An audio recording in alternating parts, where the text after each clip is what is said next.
আমরা প্রথমে মাংসগুলিকে ভালো করে ধুয়ে তাতে ম্যারিনেট করার জন্য নুন, সর্ষের তেল, লেবু, হলুদ গুঁড়ো, লঙ্কা গুঁড়ো এবং ধনে গুঁড়ো একসাথে মাখিয়ে অনেকক্ষণ রেখে দিচ্ছি।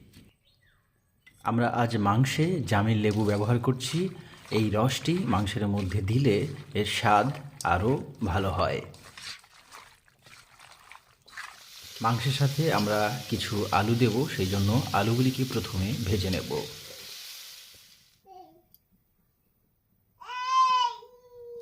আলুগুলি ভাজা হয়ে গেলে এরপর কড়াই গরম করে তাতে সর্ষের তেল দিয়ে শুকনো লঙ্কা দিয়ে প্রথমে পেঁয়াজগুলিকে ভেজে নেব।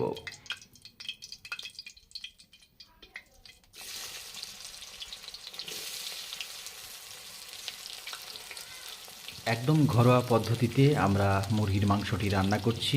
এইভাবে সকলেই প্রায় মাংস রান্না করে। পেঁয়াজগুলি